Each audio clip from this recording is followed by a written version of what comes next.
Faire tontine en Europe, comment éviter les problèmes? Est-ce que c'est d'abord légal? Et comment contourner les problèmes? Si tu vis encore dans l'obscurantisme profond, le bal d'alcun des encéphales euphoriques, bienvenue à la bioluminescence. Écoutons d'abord l'histoire de notre sœur-ci. Et après, on revient pour une analyse. Ça serait long, c'est pratiquement 6 minutes, mais c'est très important d'écouter cette histoire. Après, on va développer et donner une analyse assez logique, les moyens et les stratégies de contournement. Mais le risque, il est élevé. Écoutons d'abord. On a une sœur qui se retrouve dans des sérieux problèmes. Elle a besoin de vos conseils. Elle fait la tontine avec 14 personnes. Elle a pris en deuxième position. Elle a touché 25 900 €. C'est une tontine où on donne les mises. Parmi les gens qui font la tontine avec elle, il y en a qui habitent dans d'autres villes que la sienne. Elle-même, elle habite en Île-de-France. Ceux qui habitent dans d'autres villes, là, par exemple à Toulouse, à Marseille, à Bordeaux, à Pau, toutes ces personnes-là, elle les a demandé de lui faire un virement. Il y avait 7 personnes. Si vous avez besoin d'une consultation privée en développement personnel, en orientation d'affaires, en orientation scolaire, en spiritualité d'affaires, vous pouvez nous contacter sur notre WhatsApp. Donc, ils ont fait les virements comme ça, des grosses sommes. Quand la sœur a reçu les virements, elle a demandé à ces personnes-là d'envoyer les différentes photos qui prouvent qu'elles ont fait des virements. Elles ont envoyé des photos. La sœur, en main propre, on lui a donné 13 600 €. Donc, elle prend 1 600 €, elle va mettre ça dans son compte. Elle garde 12 000 € en espèces dans une enveloppe. Elle part chez elle. 2 jours après, elle reçoit un appel de la banque qui lui dit qu'elle a reçu beaucoup d'argent dans son compte. Et l'argent en question vient des villes différentes et des personnes différentes. Est-ce qu'elle peut venir à la banque leur dire d'où provient cet argent? Elle a dit oui, il n'y a pas de souci, je viens. Elle est venue à la banque.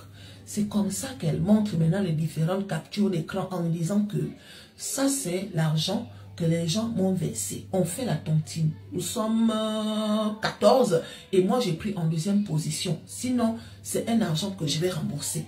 Ok, mais la tontine c'est quoi? Elle dit non, la tontine c'est quelque chose que nous on fait souvent entre Africains pour se dépanner parce que la vie n'est pas facile. Parmi nous, il y en a qui ont les problèmes un genre. Il faut d'abord noter ici que le comportement de l'Afrique dans la gestion financière n'est pas le même comportement en Europe. En Afrique, vous pouvez toucher l'argent, échanger ça. Je prends le cas du Cameroun, hein, échanger ça. Tu touches même 25 millions. Quelqu'un peut le trouver dans la voiture, il a même 1 milliard dedans. Ça ne dérange personne. C'est les lois africaines, c'est le système du Cameroun. C'est comme ça. L'argent, tu peux toucher, tu peux faire tout ce que tu veux faire avec. On va te déranger lorsque tu as un certain niveau. Mais en Europe, c'est différent. Pour pouvoir toucher de l'argent à ce niveau, une certaine grande somme et une certaine quantité, tu devrais déclarer et expliquer ça. Ceux qui connaissent les voyages, ils savent que lorsque tu vas entrer dans l'avion, tu as une certaine limite. Si tu as par exemple plus de 10 000, tu devrais déclarer ça. Si tu ne déclares pas, on va se dire que tu es déjà dans les gars qui vendent, peut-être plus fort que ça, dans ceci, dans cela. Et à partir de là, l'État essaye. Et lorsque tu as ouvert un compte bancaire en Europe, on essaye de savoir, c'est-à-dire que ton compte bancaire est contrôlé à la loupe. Les seules personnes qui ont le droit d'avoir une certaine somme d'argent, parce que lorsque tu signes un contrat de travail, tu ne sais pas, on est entré dans ton compte, on le vérifie. Lorsque tu signes et que tu es un entrepreneur, l'entrepreneur, c'est pour ça qu'on demande les déclarations des impôts, les déclarations de tout, de toutes tes finances. Parce qu'on veut forcément vous contrôler. Mais à un certain niveau d'entrepreneuriat, on veut savoir, parce que l'État contrôle pour les exportations, les importations, qui touche l'argent, qui a droit à l'argent, qui n'a pas droit. L'État a au contrôle de tout. Tu n'as pas le droit d'avoir une certaine somme d'argent chez toi. Si tu veux l'en faire les affaires, c'est mieux en Afrique encore plus, pour pouvoir avoir cette liberté financière. Mais en Europe, continuons avec ce dossier de tontine d'abord. Et la tontine, ça vient d'où? Non, la tontine, c'est comme une... Voilà, c'est quelque chose qu'on crée et puis c'est juste pour se dépanner. Ok, et c'est quoi une association? C'est quoi? Elle dit oui, c'est comme une association. D'accord, madame. Ok, écoutez, vous pouvez nous donner le nom de l'association, le nom du président de l'association, le nom du trésorier de l'association, les différents noms, où il y a les noms de toutes les personnes qui sont dans l'association, les preuves, comme quoi cette association est légale, vous payez des impôts dans votre association? Si oui, vous nous envoyez toutes les fiches d'impôts et autres. Quand tu te décides à venir en Europe, même à l'église, on paye les taxes. Le fait seulement que tu partes à l'église, on paye les taxes. Il faut le savoir. Quand tu arrives en Europe, tu décides d'entrer dans une association, il faut d'abord savoir si cette association-là est légale. Il faut vérifier la légalité de cette association. Si cette association n'est pas légale, tu es un prisonnier ambulant. C'est pour ça qu'on vérifie tout ça. Parce que cette association qui est légale devra payer les taxes, devra être contrôlée par l'État. Ce sont des petits éléments qu'on ne prend pas en compte. On arrive juste, on fait comme ça. Non. Le reste qui n'est pas déclaré là, c'est illégal. Il faut le savoir. Continuons. La fille dit que, comment ça? Je vous dis que c'est une tontine qu'on fait juste pour se dépanner. Ok. Ok, madame. Ben, écoutez, on vous rappelle, madame. D'accord? Elle dit oui. Elle sort. Elle veut aller retirer un peu d'argent. Parce qu'elle dit que ça sent bizarre cette histoire. Elle met la carte. Le guichet a avalé sa carte. Elle repart à la banque. Excusez-moi, je voulais retirer un peu d'argent, mais le guichet a avalé ma carte. Ok, madame, écoutez, on vous rappelle et à ce moment-là, on vous remettra votre carte. Elle dit ok. Elle est partie chez elle. Étant chez elle, là, mes chéris, le lendemain à 9 h, elle reçoit toc, toc, toc. Quand elle ouvre la porte, c'est la police des finances. Bonjour, madame. Bonjour. Excusez-nous, c'est le Tracfin, la police des finances. Voilà, on a été alerté comme quoi il y a quelque chose qui se passe ici. Voilà. Elle dit, mais il y a un problème. Non, il n'y a pas de problème, madame. Pendant qu'ils parlent comme ça, ils sont en train de faire le tour, commencer à fouiller sous le lit, dans les placards, jusqu'à ce qu'ils ont trouvé l'enveloppe. Le dernier enveloppe où il y avait les 12 000 € là, ils ont trouvé ça, ils ont pris. Sinon, à part l'argent qu'on vous a envoyé, vous avez reçu quoi d'autre? Elle dit que, mais j'ai reçu quoi d'autre? Comment? Vous me parlez de quoi? Non, rien. Et sinon, vous vendez quoi, par exemple? Qu'est-ce que vous vendez? Est-ce qu'on a le droit en Europe de garder une certaine somme d'argent chez nous? Non. C'est illégal. Tu as une certaine somme d'argent à ne pas emporter sur toi. C'est à la banque. Si on te trouve avec certaines sommes d'argent, on se dit que tu fais peut-être dans la fumée, tu fais dans ceci. En fait, on se dit toujours que tu fais dans un business louche. Tu fais dans quelque chose de black.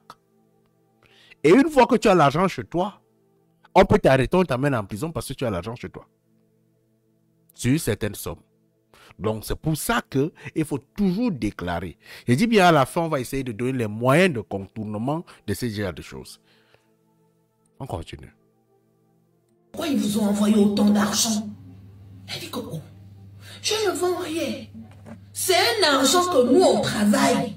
C'est juste que pour se dépanner, on se donne ça. Vous me demandez quoi? Ben, ok, mais écoutez, madame, je pense qu'on va vous rappeler, d'accord? Elle dit ok. Elle appelle la banque. Elle dit à la banque, je ne comprends pas ce qui se passe. Est-ce qu'il y a un problème? Non, madame, non, il n'y a pas de problème. Vous pouvez repasser à la banque, s'il vous plaît. Elle dit ok. Voilà maintenant la soeur qui repasse à la banque. À la banque lui dit, à partir d'aujourd'hui, vous êtes interdit bancaire pendant au moins 5 ans.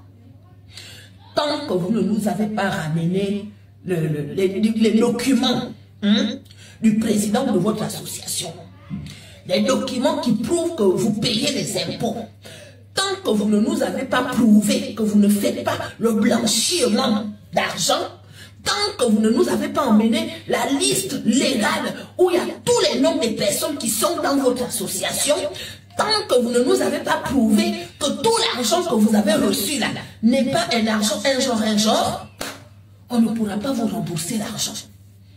Parce que les trucs bizarres ici en France, c'est illégal. Donc, prouvez-nous que ce que vous faites n'est pas illégal. Où je vous parle là, la sœur a pris en deuxième position. Alors que dans la tontine, ils sont 14. Donc, elle doit rembourser à 12 personnes. En ce moment, la sœur ne sait pas quoi faire. On a dit à la sœur de prendre un avocat. Ok. Quand vous arrivez en Europe, la première des choses, faites une formation financière. Étudiez les lois du pays. La première des choses, étudiez les lois du pays. Faites une formation financière. Oubliez que vous êtes en Afrique. L'Afrique, ce n'est pas l'Europe. Oubliez cette mentalité. Oubliez le chevaux. Oubliez les comportements de chevaux pour pouvoir bien vivre avec les Européens. Pour pouvoir bien vivre dans le système. C'est pour ça qu'on vous demande l'intégration. Parce que c'est une bêtise de passer par ceci, vous passez par une banque pour pouvoir gérer de l'argent alors que vous savez que vous avez un truc qui n'est pas légal. Vous savez que vous avez un truc qui n'est pas autorisé. Vous savez que vous faites des choses dans l'illégalité et vous vous retrouvez en train de passer par des banques.